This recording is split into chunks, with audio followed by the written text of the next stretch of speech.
स्वामी जी देखिए, WHO ने 2023 में एक चेतावनी जारी की जिसमें यह कहा गया कि 16% भारतीय किशोर जो हैं उनका मेटाबॉलिक सिंड्रोम के रिस्क पर हैं वो तमाम लोग।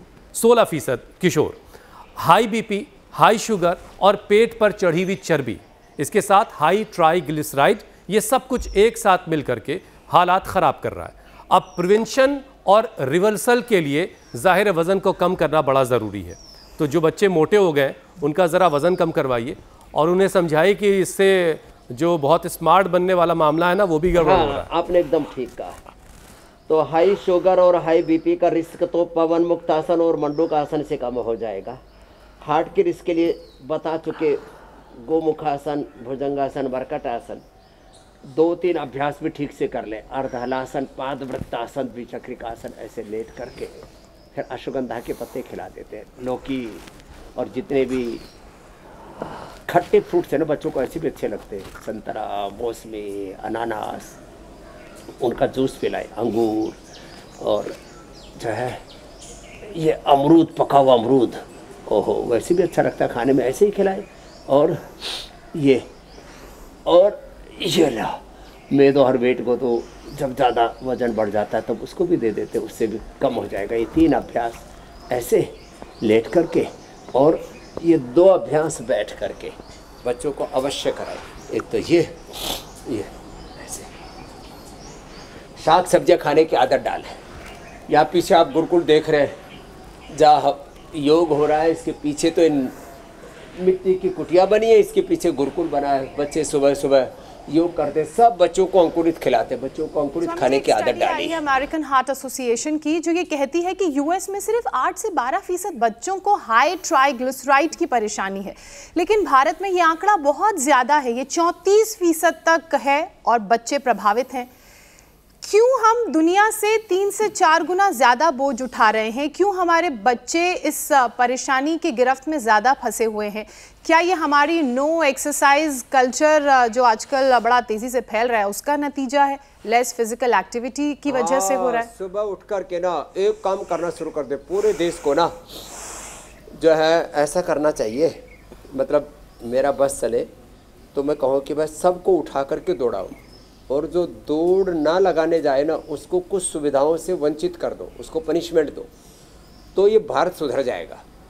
आज हमारा हेल्थ और एजुकेशन सिस्टम इतना बिगड़ा हुआ है, एक आंकड़ा दूंगा आप चौंक जाएंगे, करीब 25 लाख करोड़ रुपए स्टेट गवर्नमेंट, सेंट्रल गवर्नमेंट और लोग अपने खून पसीने की गाढ़ी कमाई से करीब 25 लाख करोड़ रुपए एजुकेशन पर खर्च कर रहे हैं। डायरेक्ट हम खुद खर्च कर रहे हैं और जो गवर्नमेंट को टैक्स के रूप में दे रहे हैं वहाँ से गवर्नमेंट से खर्च हो रहा है, और रिजल्ट पढ़े लिखे बेरोजगार, लाचार, बीमार बच्चे पैदा हो रहे हैं। दूसरा हेल्थ पर, ये जितने भी मैं कहता हूँ drug mafia, medical mafia, hospital mafia, ये भी करीब 20-25 लाख करोड़ रुपये लूट रहे हैं, और फिर नशा माफिया भी लूट रहे हैं, तो करीब 50 लाख करोड़ रुपये की तो डायरेक्ट लूट, और फिर नशा आदि इसकी तो कोई गिनती नहीं है, क्योंकि जितना ऑफिशियल है उससे कई गुना ज़्यादा अनऑफिशियल है।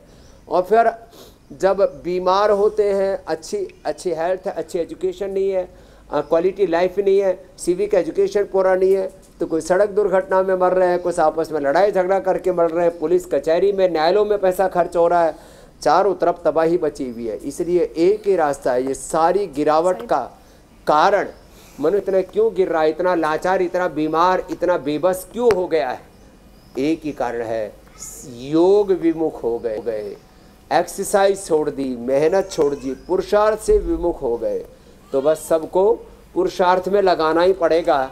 जो अधिक ना कर पाए ना, मंडूकासन, योग मुद्रासन कर ले, भस्त्रिका, कपालभाति कर ले, उसी से ही। अब जैसे नेहा तो अपने छोटे से बाबू को भी यहाँ ले आई, तो अब ये देख रहा है कि भाई चारों तरफ यहाँ तो योग ही योग हो रहा है, तो इसको भी योग के संस्कार पड़ रहे हैं।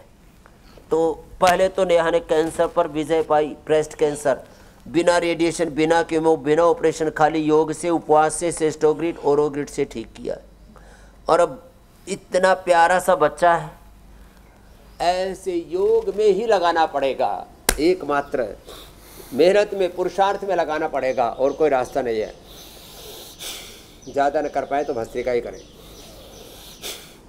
यहाँ तो चारों तरफ चिड़िया बोल रही है, जैसे आपने कहा सूर्य उदय हो रहा है, चारों तरफ पेड़ पौधे वनस्पतियाँ हैं, क्या आनंद है। ऐसे एक बाबा जी हैं, वो बैठे हुए, बोले बाबा जी 70 साल का हो गया, घर में गाय रख ली खेत में, और वहीं पर आंवला, एलोवेरा, गिलोय, संतरा, मौसमी, अमरूद, आम सब लगा लिया, फल फ्रूट खाते हैं।